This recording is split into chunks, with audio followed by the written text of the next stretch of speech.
Shalom, selamat bergabung dalam ibadah online GKI Banjarnegara. Kiranya kasih setia Tuhan, damai sejahtera dan sukacita senantiasa menyertai kita selalu. Sebelum kita memulai ibadah ini, marilah kita mengambil saat teduh sejenak.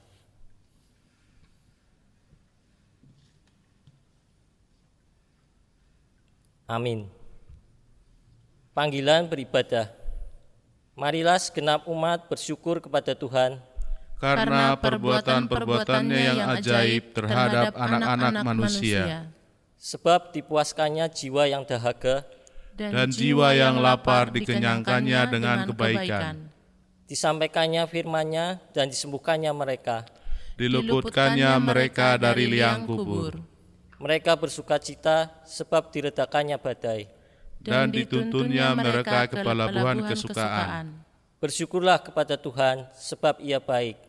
Bahwasannya untuk selama-lamanya kasih setianya.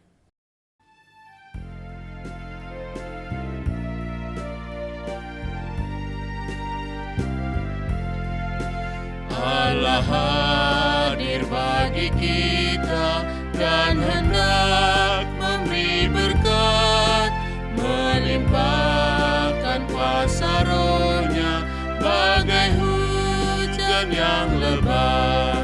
Dengan Roh Kudus ya Tuhan, umat-Mu berkatilah, baharui hati kami, oh curahkan kurnia.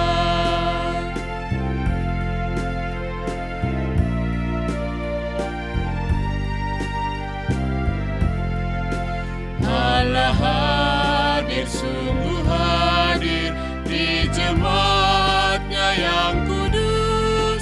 Biar kasih kurnia-Nya menyegarkan kita terus. Dengan Roh Kudus ya Tuhan, umat-Mu berkatilah, baharui hati kami, oh curahkan kurnia.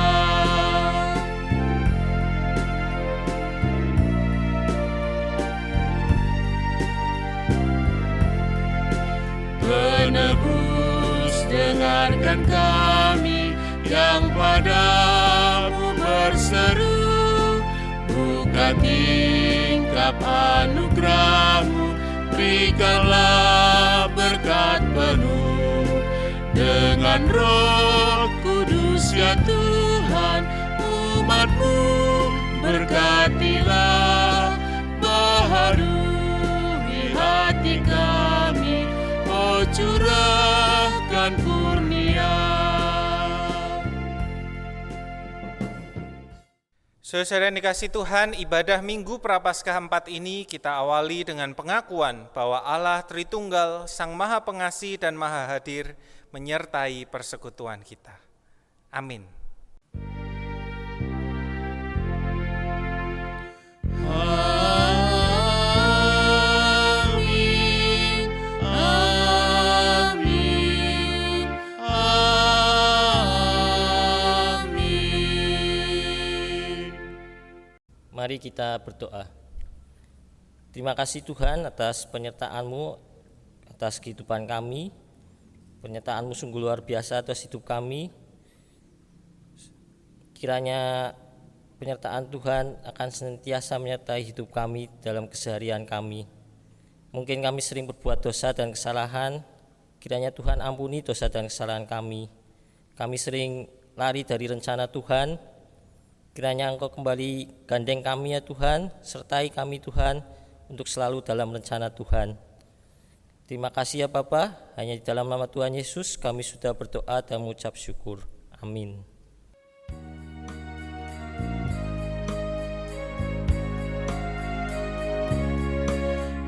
Memandang salib Rajaku yang mati untuk dunia, ku rasa hancur congkakku dan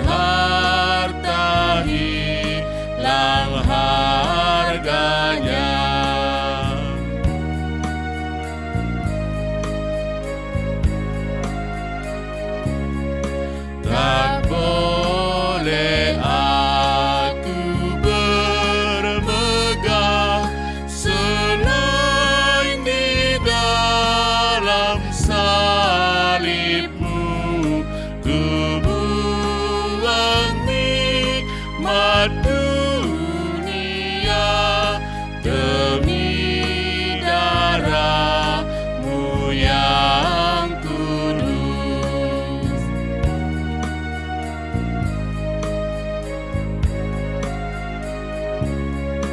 Melihat darah lukanya membalut tubuh Tuhanku, ku mati bagi dunia dan dunia mati bagiku.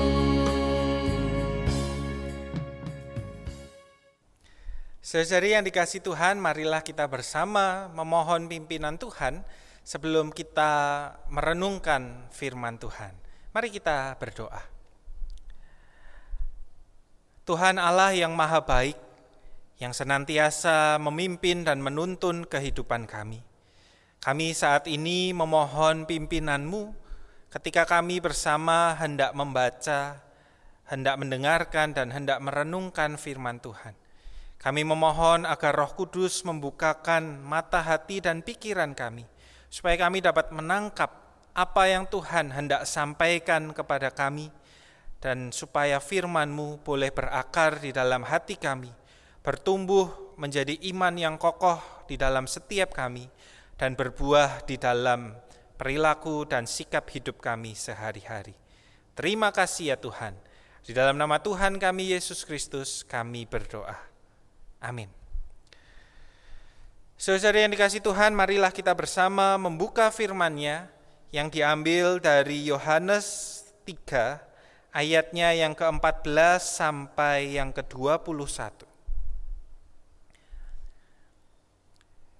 Yohanes pasalnya yang ketiga ayatnya yang ke-14 sampai 21.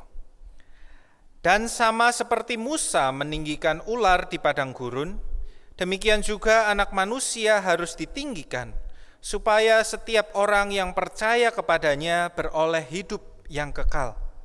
Karena begitu besar kasih Allah akan dunia ini, sehingga Ia telah mengaruniakan Anaknya yang tunggal, supaya setiap orang yang percaya kepadanya tidak binasa, melainkan beroleh hidup yang kekal.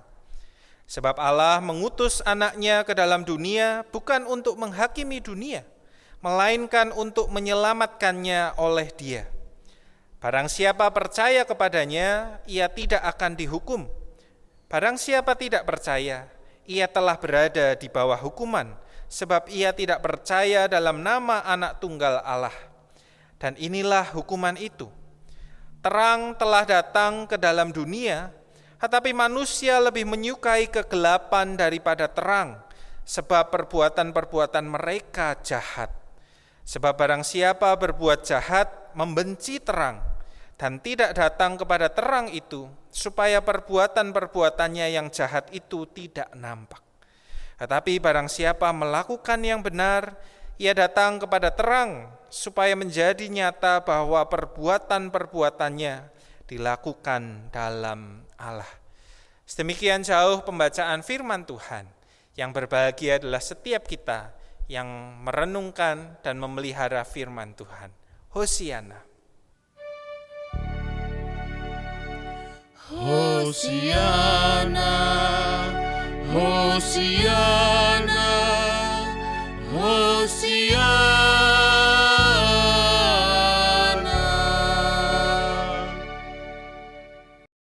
Saudara-saudaraku yang dikasihi Tuhan, siapa yang tidak akrab dengan Yohanes 3 ayat 16?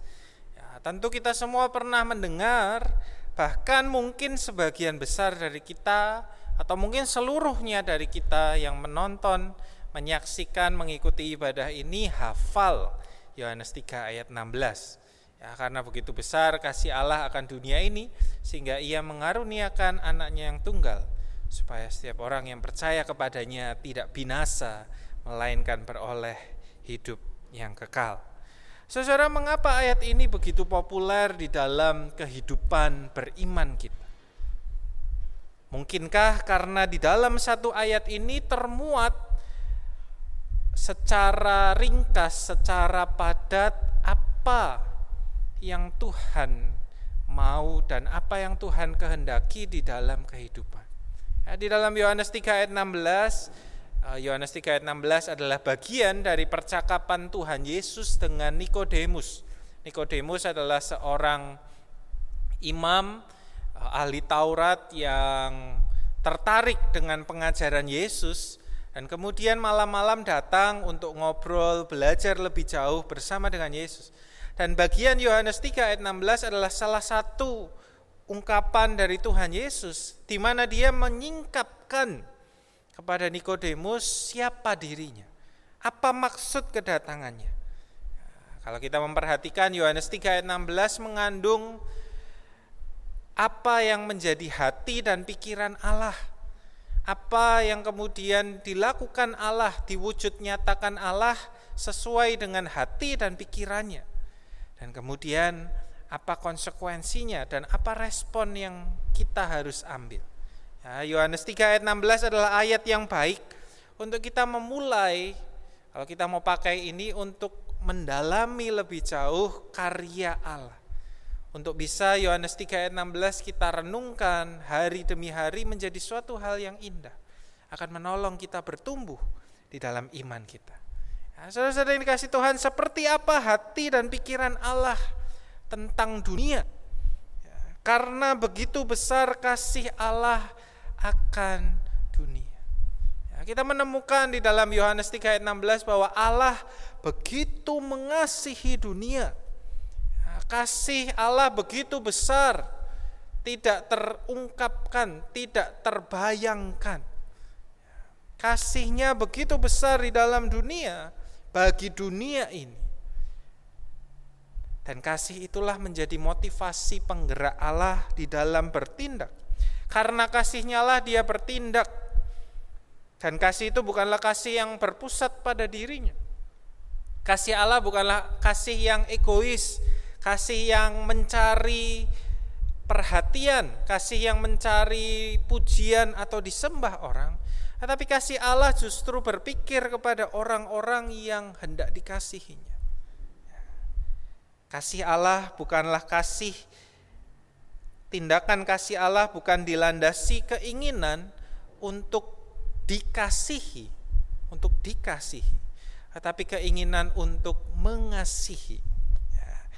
Nah, saudara-saudara, kasih Allah juga kemudian kita baca dinyatakan kepada dunia. Menurut saudara-saudari, dunia itu berbicara tentang apa? Berbicara tentang siapa? Manusia, betul. Saudara dan saya, betul. Apakah hanya kita, saudara dan saya? Tentu orang-orang di luar kita juga. Orang-orang yang mungkin tidak sepemahaman dengan kita. Orang-orang yang mungkin bagi kita tidak masuk hitungan. Orang-orang yang mungkin bagi kita pandang sebelah mata. Atau bahkan juga mungkin orang-orang yang jahat. Orang-orang yang berseberangan, memusuhi kita, berlawanan dengan kita. Orang dengan segala macam status, segala macam bentuk dan rupa, semuanya dikasihi Allah. Tapi apakah berhenti pada manusia saja?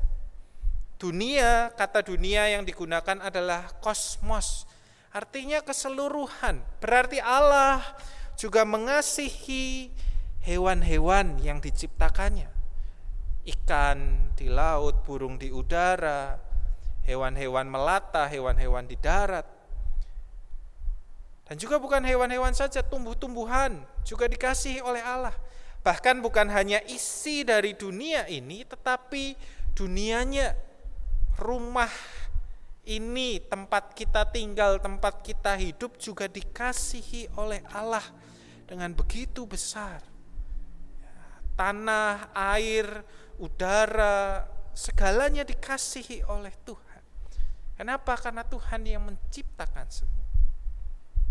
Nah, saudara-saudara, kasih Allah adalah kasih yang holistik bagi semua orang. Dan kasih ini kemudian diwujudkan secara khusus melalui Yesus. Allah yang begitu mengasihi dunia ini kemudian mengaruniakan anaknya yang tunggal. Pribadi Allah yang kedua, Sang Firman, dan Sang Anak itu diberikan demi manusia. Diberikan demi dunia ini, dibebaskan dari belenggu dosa, dibebaskan dari kehidupan yang penuh dan dijerat oleh dosa. Dosa bukan hanya berbicara secara personal orang per orang, tapi bagaimana dosa masuk di dalam tatanan kehidupan. Dosa menciptakan ketidakadilan, dosa menciptakan kebencian, dosa menciptakan memanfaatkan satu dengan yang lain, manusia dengan manusia, tetapi juga manusia dengan alam dan segala ciptaan. Dan dalam itu semua Allah mengaruniakan anaknya yang tunggal. Ini adalah keputusan dan inisiatif Allah Tritunggal. Pemberian cuma-cuma, sebuah anugerah. Dan bagaimana itu diberikan? Diberikan dengan cara anak manusia ini akan ditinggikan. Ditinggikan seperti ular tembaga yang dibuat oleh Musa. Kalau kita memperhatikan ayatnya yang ke-14. Saudara-saudara, kisah tentang ular tembaga ini adalah sebuah kisah yang menarik. Kisah tentang bangsa Israel yang melawan Allah. Bangsa Israel yang setelah dipimpin Tuhan bertahun-tahun di padang gurun masih mencurigai Tuhan. Mencurigai Tuhan punya maksud jahat bagi mereka. Mereka berkata, Mesir lebih enak, ngapain ikut Tuhan? Tahu gitu kita di Mesir aja. Dan kemudian datanglah tragedi di tengah-tengah kekesalan mereka. Ular tedung hadir di dalam perkemahan orang Israel, kemudian memagut, menggigit orang-orang Israel. Dan karena bisanya begitu mematikan banyak orang, kemudian mulai bergelimpangan dan mati. Maka orang-orang Israel kemudian datang kepada Musa, Musa, kami bersalah kepada Tuhan. Musa, kami telah berdosa kepada Tuhan, mintalah Tuhan supaya Tuhan mengambil ular-ular ini, mengusir ular-ular ini dari perkemahan kami, supaya kami bisa hidup. Tapi apakah Allah melakukannya? Tidak, saudara-saudara. Allah tidak mengusir ular-ular itu. Tetapi Allah kemudian mendatangkan, memberi perintah kepada Musa untuk membuat ular dari tembaga. Kemudian Musa diminta meletakkannya pada tiang, dan kemudian setiap orang Israel diminta melihat kepada ular tembaga itu. Dan siapa yang melihat kepada ular tembaga itu, maka dia akan disembuhkan, maka dia akan beroleh keselamatan. Nah, saudara-saudara, tapi kini kata Yesus kepada Nikodemus, yang akan diletakkan pada tiang dan ditinggikan bukan lagi ular, tetapi Allah sendiri. Allah sendiri dalam diri Yesus Kristus yang akan ditinggikan. Kata ditinggikan yang digunakan oleh Yesus adalah hipso. Berarti punya makna harafiah, ditinggikan secara fisik, ditinggikan, tetapi juga berarti dimuliakan. Peristiwa salib Yesus yang ditinggikan adalah pemuliaan Allah. Nah, saudara-saudara, di sini mungkin kita bertanya, bagaimana mungkin salib disalibkan justru berarti dimuliakan? Bukankah salib itu sesuatu yang hina? Bukankah salib berarti penderitaan dan kematian? Bagaimana itu bisa sebuah kemuliaan? Kita tahu disalibkan adalah hukuman yang paling mengerikan. Matinya tidak cepat, matinya lama. Tuhan Yesus, kalau kita boleh bilang, beruntung hanya 3 jam. Orang disalib kadang bisa disalibkan sampai seharian, berhari-hari, bahkan kalau kuat sampai berminggu-minggu. Mati perlahan-lahan, begitu mengerikan. Dan dia mati disaksikan oleh banyak orang. ditelanjangi, kemudian ditaruh di dalam tiang-tiang salib di pinggir-pinggir jalan di mana orang lalu lalang melihat. Mati yang dipermalukan. Tetapi bagaimana kemudian salib itu justru dipilih Allah untuk memperlihatkan kemuliaannya. Di dalam salib Allah memperlihatkan kasih-Nya yang begitu mulia dan luhur. Karena yang maha tinggi dengan rela hati menanggung segala kehinaan. Menanggung segala kehinaan, menanggung segala dosa, masuk kepada titik terendah untuk membebaskan dunia yang dikasihinya. Membebaskan dunia yang dikasihinya dari dosa. Ketika Yesus disalibkan, luka apa yang memalukan, kehinaan yang ditanggung sesungguhnya adalah kehinaan dunia ini. Dunia yang dipenuhi dan sudah dirusakkan oleh dosa. Kemudian Yesus menanggung segala dosa itu karena kasih-Nya. Dan kepada setiap kita sama seperti kepada orang Israel yang beroleh selamat ketika melihat kepada ular tembaga. Setiap kita pun selamat ketika kita mau melihat kepada salib. Ketika kita mau melihat kepadanya dan percaya kepadanya, kita tidak binasa, melainkan beroleh hidup yang kekal. Saudaraku, kita menemukan di dalam Yohanes 3 ayat 16. Seperti apa hati dan perasaan Allah, Dia begitu mengasihi dunia. Bagaimana Dia mewujudkannya?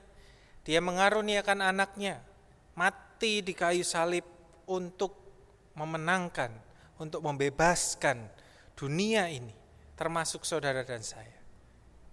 Maka responnya dan konsekuensinya adalah kehidupan yang kekal, ketidakbinasaan bagi setiap kita yang mau percaya kepadanya. Saudaraku, apa yang dimaksud dengan percaya? Bagi Tuhan Yesus, kalau kita memperhatikan bacaan kita, percaya bukan sekedar meyakini bahwa peristiwa salib itu sungguh terjadi. Meyakini bahwa oh ya betul, sungguh ada keselamatan yang terwujud melalui salibnya. Percaya bukan sekedar itu. Percaya bukan sekedar meyakini bahwa Allah memberikan sebuah pembebasan bagi manusia, memberikan sebuah alternatif gaya hidup, pilihan yang lebih baik, yaitu sebuah model mengasihi seperti Allah. Percaya bukan sekedar yakin ada itu, tetapi percaya. Di dalam ayat 19-21, Yesus menggambarkan bagaimana sesungguhnya percaya. Ya, di dalam ayat 19-21 Yesus menggambarkan terang yang datang ke dalam dunia. Ya, terang Yesus itu yang datang menjadi sebuah teladan, sebuah model kehidupan yang diinginkan Allah bagi setiap kita. Kehidupan yang saling mengasihi. Kehidupan yang mengasihi seperti modelnya Allah. Tetapi dikatakan sayangnya kita manusia, saya dan Anda ternyata lebih sering menyukai tinggal dalam gelap. Memilih tinggal dalam gelap artinya kita melihat terang itu ada di sana. Tetapi kita lebih suka berada di dalam gelap saja. Kita tidak memilih datang kepada terang itu supaya kita ditelanjangi, supaya kita ditunjukkan apa yang benar. Kita nggak mau itu. Kita memilih tetap saja di dalam gelap. Kita memilih tetap mempertahankan perbuatan-perbuatan yang jahat, kebencian, keegoisan, ketidakadilan. Dan itulah yang dimaksudkan Yesus dengan tidak percaya kepada Allah. Tidak percaya kepada Allah artinya menolak jalan kasih yang diteladankan Allah. Dengan demikian, percaya artinya mengambil sebuah sikap. Percaya artinya berpihak kepada Allah dan kepada jalan-jalannya. Percaya tidak bisa sekedar berhenti pada mengamini kasih-Nya. Amin, betul Tuhan datang, betul Allah mengasihi, betul di dalam salib ada keselamatan. Percaya tidak bisa hanya berhenti di situ, tetapi berarti kita mengamini juga. Oh ya, apa yang diteladankan Allah itu yang harus terjadi di dalam hidupku. Apa yang diteladankan Allah melalui kasih-Nya di dalam salib, melalui peristiwa salib, itulah yang juga harus kuwujudkan di dalam kehidupan. Kerelaan memberi diri, kerelaan untuk mengasihi dan mengorbankan segala sesuatunya demi terwujudnya kasih. Demi terwujudnya cinta kasih yang kuberikan kepada dunia. Sama seperti Allah memberikan kasih-Nya untuk kebaikan dunia. Mungkin ini berarti mengorbankan, saya suka mengulang berulang kali, kebencian kita. Kebencian menghalangi kita untuk menyampaikan kasih kepada orang lain. Mungkin keegoisan kita membuat kita tidak bisa mengasihi alam dengan maksimal. Kemarin saya menyaksikan sebuah video dokumenter bahwa menjadi kegelisahan saya, gitu ya. Saya belum tahu harus bagaimana, harus bertindak bagaimana, tetapi tahu tentang hal itu membuat gelisah. Bagaimana satu baju ternyata prosesnya dari awal dia masih berbentuk kapas sampai menjadi baju membutuhkan kurang lebih 24 liter air, atau bukan 24 liter air. Air sebanyak yang bisa mencukupi kehidupan untuk orang selama 24 tahun. Jadi air ya untuk kebutuhan sehari-hari orang sampai 24 tahun untuk membuat sebuah baju. Betapa begitu mahalnya. Tapi seringkali kita baju murah saja. Baju dengan gampang kita gonta-ganti, membeli berlebihan. Ternyata tanpa kita sadar punya dampak bagi lingkungan yang kita sering tidak kita pikirkan. Kita hidup di dalam dunia yang seperti itu, dengan sistem yang sudah dikuasai dengan ketamakan dan dosa. Bahkan kalau kita sendiri pun tidak punya maksud jahat, kita hidup di dalam dunia yang terpenjarakan oleh ketamakan, oleh ketidakpedulian, oleh eksploitasi. Apa yang bisa kita lakukan mungkin kecil, tapi kalau kita percaya kepada kasih Allah, kita mencoba. Artinya kita mencoba menciptakan, meniru kasih Allah, mewujudkannya di dalam kehidupan kita. Percaya kepada salib berarti memilih bagaimana agar hidup saya bertransformasi menjadi cerminan cinta kasih Allah. Sekalipun mungkin cahaya kita masih redup, tetapi kita berjuang, tetapi kita mencoba mengasihi sesama, mengasihi hewan, mengasihi alam semesta yang diciptakan Allah. Saudara-saudara, saya mau menutup dengan satu buah ayat yang termasuk bacaan leksionari kita yang secara umum dari Efesus 2 ayat 10. Efesus 2 ayat 10 berkata, karena kita ini buatan Allah, diciptakan dalam Kristus Yesus untuk melakukan pekerjaan baik yang dipersiapkan Allah sebelumnya. Ia mau supaya kita hidup di dalamnya. Di dalamnya maksudnya di dalam pekerjaan yang baik. Dosa menghalangi kita untuk mengasihi seperti Allah. Tapi melalui Kristus kita bersyukur kita dibebaskan dari dosa. Sehingga kita sekarang bisa memilih untuk hidup mengasihi seperti Allah. Melakukan perbuatan yang baik melalui hidup kita.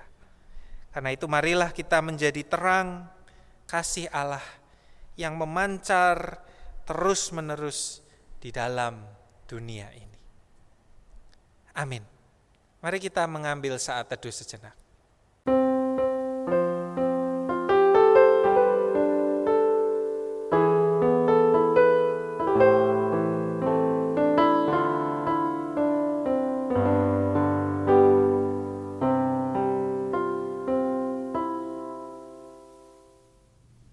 Marilah saat ini kita bersama mengikrarkan pengakuan iman kita sesuai dengan pengakuan iman rasuli yang berbunyi demikian. Aku percaya kepada Allah, Bapa yang Maha Kuasa, Khalik langit dan bumi, dan kepada Yesus Kristus, anaknya yang tunggal Tuhan kita, yang dikandung dari Roh Kudus, lahir dari anak darah Maria, yang menderita sengsara di bawah pemerintahan Pontius Pilatus, disalibkan, mati dan dikuburkan, turun ke dalam kerajaan maut. Pada hari yang ketiga bangkit pula dari antara orang mati, naik ke surga, duduk di sebelah kanan Allah, Bapa yang Maha Kuasa. Dan dari sana ia akan datang untuk menghakimi orang yang hidup dan yang mati. Aku percaya kepada Roh Kudus, gereja yang kudus dan am, persekutuan orang kudus, pengampunan dosa, kebangkitan orang mati, dan hidup yang kekal. Amin. Saudara yang dikasihi Tuhan, marilah kita bersama menyatukan hati kita untuk berdoa, menaikkan doa-doa syafaat kita. Mari kita berdoa. Bapa, kami mengucap syukur karena melalui salib-Mu kami melihat cinta kasih Tuhan. Melalui salib-Mu kami diperjumpakan dengan cinta kasih Allah yang begitu besar bagi setiap kami. Termasuk bagi setiap kami, sekalipun kami tidak layak. Sekalipun kami tidak berbuat apa-apa yang membuat kami layak menerima cinta kasih-Mu. Tetapi cinta kasih-Mu datang bagi setiap kami. Itu adalah anugerah-Mu Tuhan. Anugerah yang menghidupkan dan kami bersyukur untuk anugerah Tuhan. Bapa, saat ini kami mau bersama menaikkan doa-doa syafaat kami. Kami mau berdoa bagi pemerintah kami dengan program vaksinasi. Tuhan berkati di dalam setiap tahapan, setiap proses yang berlangsung, supaya vaksinasi boleh berjalan dengan lancar, menjangkau seluruh elemen masyarakat, dan setiap orang bisa menerima bagiannya sesuai dengan jadwal dan rencana yang diatur. Kami berdoa supaya petugas-petugas yang terlibat boleh dijagai, diberikan hikmat dari Tuhan, diberikan kesabaran, diberikan hati yang tulus di dalam melayani. Kami tak lupa mau berdoa juga untuk sekolah Kristen Deborah. Kami berdoa supaya karya pelayanan, pendidikan yang Tuhan percayakan kepada kami, kepada gereja Tuhan secara khusus GKI Banjarnegara dan GKJ Banjarnegara, kami berdoa supaya di dalam sekolah Kristen Deborah menjalankan kesehariannya. Kami semua boleh terus mendukung, kami semua boleh terus memberikan support yang positif dan yang baik. Kami berdoa bagi setiap guru, karyawan, staf, yayasan yang terlibat secara langsung mengurusi sekolah Kristen Deborah, supaya Tuhan berkati di dalam setiap karyanya, supaya Tuhan berkati di dalam setiap upaya dan usahanya, supaya melalui pelayanan ini boleh menghasilkan buah yang baik bagi anak-anak, secara khusus anak-anak di wilayah Banjarnegara. Terima kasih ya Tuhan. Kami tak lupa mau berdoa mendukung saudara-saudari kami yang saat ini sedang bergumul, yang saat ini sedang mengalami kesulitan, tantangan hidup, baik di dalam hal kesehatan, baik di dalam hal persoalan ekonomi, usaha, bisnisnya, ataupun di dalam relasi antar pribadi. Tuhan berkati supaya Tuhan terus menyatakan pimpinan-Mu. Tuhan terus menyatakan kasih karunia-Mu yang memimpin, yang menuntun kami melewati segala persoalan kami. Terima kasih ya Tuhan. Kami mau serahkan segala kehidupan kami, kami mau serahkan segala kekhawatiran kami, kami mau serahkan segala harapan dan impian kami ke dalam tangan Tuhan Yesus Kristus yang telah mengajar kami berdoa.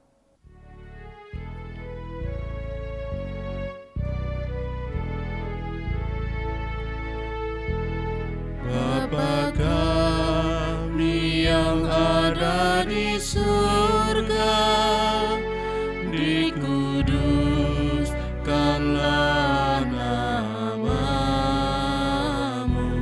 datanglah kerajaan-Mu, jadilah kehendak-Mu di bumi seperti di surga. Bila kami pada hari ini makanan kami yang secukupnya, dan ampuni kesalahan kami seperti kami ampuni yang lain, dan jauhkan kami dari pencobaan, lepaskanlah kami dari yang jahat, sebab Engkau yang punya kerajaan serta kuasa dan kemuliaan sampai selama-lamanya. Amin.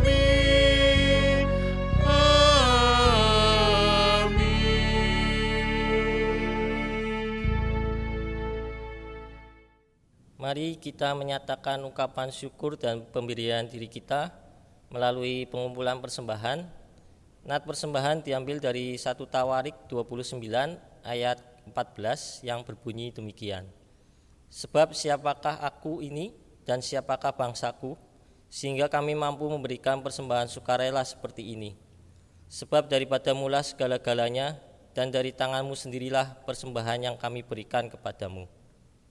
Pengumpulan persembahan di rumah memakai kantong atau amplop masing-masing atau dapat ditransfer ke rekening GKI Banjarnegara. Mari kita bawa persembahan ini dalam doa. Mari kita berdoa. Kami datang ke hadirat-Mu Tuhan, membawa persembahan kami sebagai bentuk ucapan syukur kami.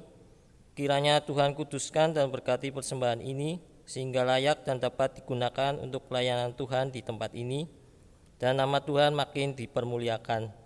Dan biarlah kami juga mempersembahkan tubuh dan jiwa kami sebagai persembahan yang hidup, kudus dan berkenan di hadapan Tuhan.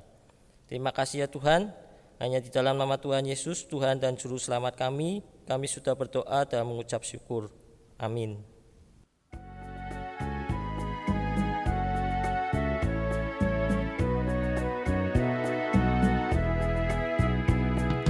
Kasih Tuhan Yesus tiada bertepi, lebar panjang tinggi, dalam tak terpi.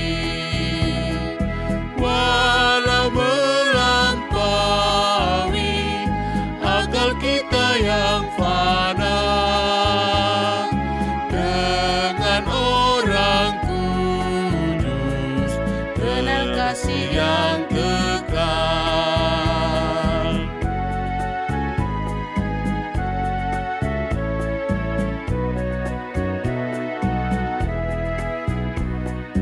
Iman dan harapan, kasih yang benar, dari ketiganya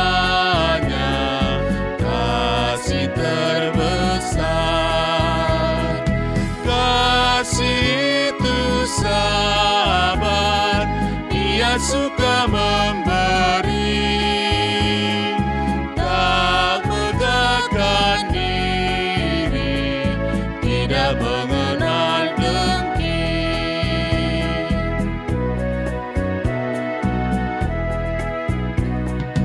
Berikanlah ya Tuhan iman yang teguh, pengharapan sungguh, kasih yang penuh,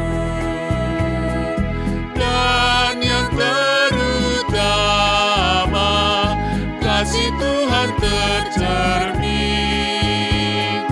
dalam hidup kami, senantiasa berseri.